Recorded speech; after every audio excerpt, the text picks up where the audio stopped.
Bonjour, bonjour. Salut. Aujourd'hui, on va se préparer un outil indispensable pour travailler. Une tenaille. Jusque-là, je me servais beaucoup d'une pince étau. C'est bien pratique, mais avec une pièce courte, ça chauffe un peu les doigts. Je vais donc me servir d'un ressort d'amortisseur que je vais devoir redresser. J'en ai coupé un bout, sinon il passe pas dans la forge. Problème qui sera réglé quand j'aurai fini celle à charbon, qui me permettra de travailler des pièces plus volumineuses. Bah, ça pue. T'as le nez trop près de la bouche. Mais non, ça sent le plastique brûlé. Oui, mais il y a une enveloppe de plastique autour du métal et j'ai essayé de l'enlever de plusieurs manières, mais j'ai trouvé que ça. Je la brûle pour pouvoir utiliser le métal. Je sais que c'est vraiment pas top, donc si vous avez des idées ou si vous savez comment faire, dites-le moi en commentaire. Bon, une fois que c'est fait, je chauffe comme je peux et je redresse pour avoir une barre droite et commencer à pouvoir en faire quelque chose.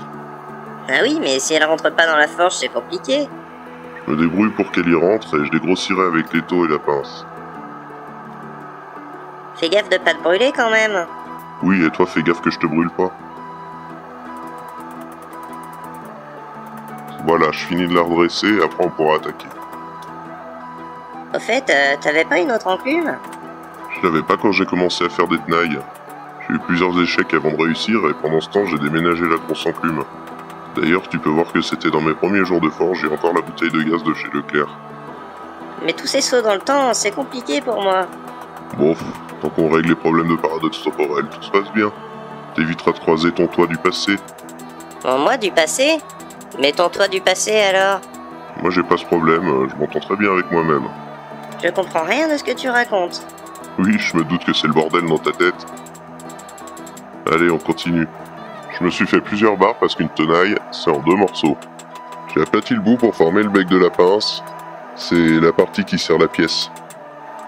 Ensuite, je fais un épaulement pour que le bec se décale un peu.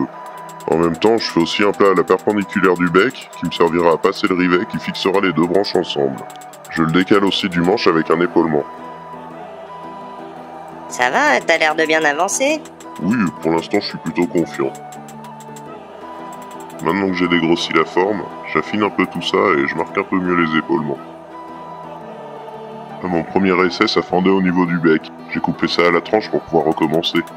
La tranche de pain? Mais non, imbécile, la tranche c'est le nom de l'outil. Et comment t'as fait si t'avais plus le bec de la pince? Bah réfléchis, le plat qui m'aurait servi pour l'axe, c'est devenu le bec. Du coup, t'as dû refaire un plat pour l'axe, c'est ça? Oui, c'est ça. Comme quoi, même un bec à foin peut comprendre si on lui explique correctement. Tu dis ça pour moi? Oui. C'est pas très sympa. Allez, deuxième branche, on forme le bec. On le décale un peu. On forme l'œil de la pince.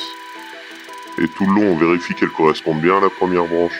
Au niveau de la longueur de l'œil, de l'épaisseur de la matière, comme elles vont fonctionner ensemble, elles doivent bien s'ajuster.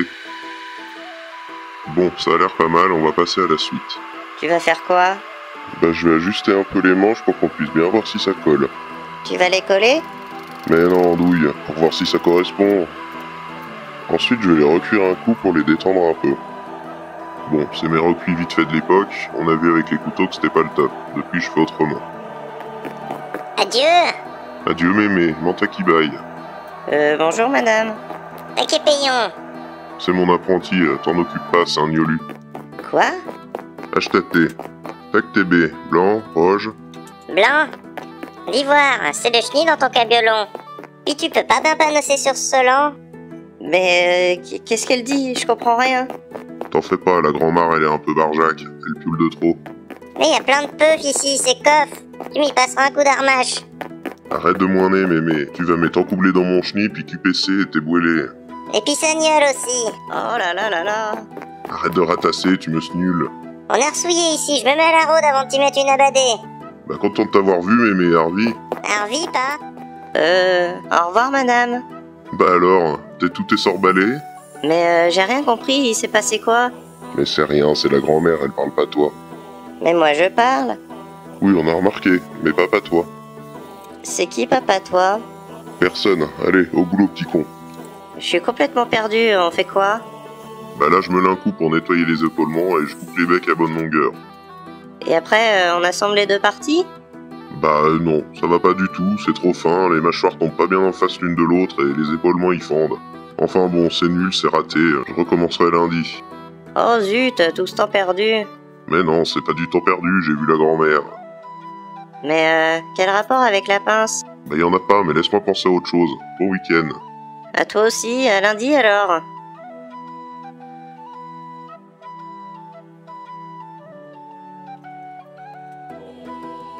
Salut, Salut petit con.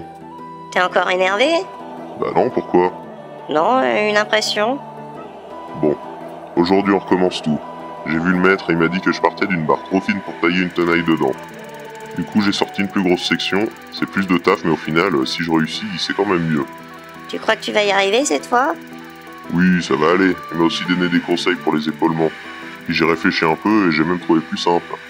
C'est-à-dire? Bah regarde, si j'aplatis toujours le même côté, l'épaulement il se fait tout seul. On le voit bien avec le plat de l'axe. Si je me place correctement pour taper, ça se forme directement sans avoir besoin de tout plier dans tous les sens et que ça finisse par fendre. Ah oui, je vois, c'est plus simple que ta méthode de la dernière fois. Et oui, j'avais pas bien réfléchi avant de me lancer. C'est sûrement ta faute ça.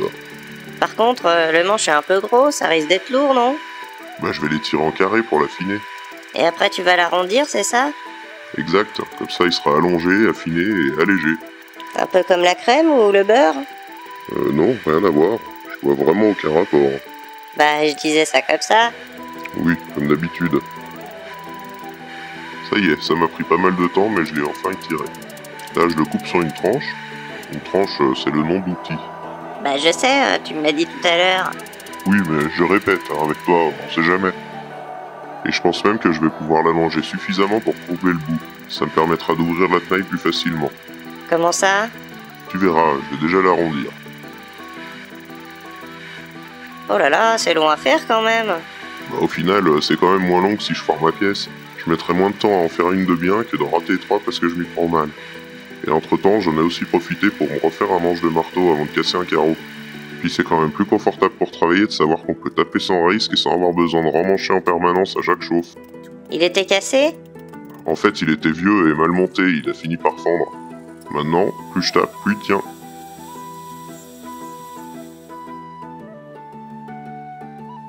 Voilà, les deux parties sont prêtes, regarde. Tu vas pouvoir percer? Avant, j'ajuste un coup les manches pour qu'ils s'adaptent bien entre eux et je fais mon arrondi. Tu sais, je t'en parlais tout à l'heure. Ah oui, j'avais pas compris. Mais je comprends toujours pas à quoi ça va pouvoir te servir. Bon bah tu verras bien plus tard. Du coup je meule un peu partout pour ajuster parfaitement les deux parties entre elles et je vais pouvoir percer. J'aime pas percer. Un peu comme la soudure? Non, la soudure c'est frustrant de pas y arriver, mais j'aime bien. Percer, j'aime pas, c'est tout. C'est long, on casse des forêts, on n'a jamais la bonne taille, c'est chiant, j'aime pas. Mais c'est à faire, donc je regroupe tout, il me faut un axe que je pourrais rifter et surtout, faut que je trouve comment maintenir les deux parties ensemble, solidement, pour percer droit et bien l'un en face de l'autre. Tu crois que ça va aller? Oui, du coup je les bloque ensemble avec un serre-joint et c'est le serre-joint que je place dans l'étau. Allez, c'est parti. Ça y est, c'est fait. Je vérifie que mon axe passe bien dans les trous. Voilà, parfaitement ajusté. Je coupe en gardant un peu de matière de chaque côté, suffisamment pour que je puisse faire un rivet solide, mais pas trop pour que le rivet il dépasse pas de l'œil, sinon c'est moche. Faut penser au déplacement de la matière, c'est ça? C'est tout à fait ça. Je serre bien les branches et on va pouvoir rifter. Je tape pour écraser la matière et l'arrondir en forme de tête de clou de chaque côté. Ça a l'air facile. Faut être vigilant, serrer suffisamment pour éviter le jeu entre les branches, mais pas trop pour pas tout bloquer. Si ça bloque, on chauffe et on trempe dans l'eau en manœuvrant le montage pour qu'il reprenne un peu de jeu. Mais il est pas droit ton rivet. Oui, il est un peu excentré, mais ça fera le job. Pour une première, déjà, c'est fonctionnel. Et maintenant, tu comprends l'intérêt de courber le bout du manche? Ah oui, c'est plus facile pour ouvrir la pince. Maintenant, je découpe les deux morts de la tenaille pour qu'ils soient identiques et à bonne longueur. Je meule un peu le rivet et le bout des manches. Et enfin, je ponce vite fait pour faire propre. Propre, c'est vite dit.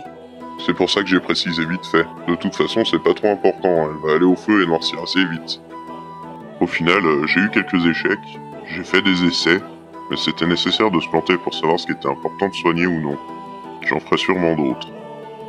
Merci à vous d'avoir suivi, n'oubliez pas le pouce bleu, l'abonnement et la cloche pour être au courant de la sortie des épisodes. Pensez aussi à partager pour faire découvrir la série autour de vous, on sait jamais, il y en a qui pourraient être intéressés. Ciao à plus. Salut, salut!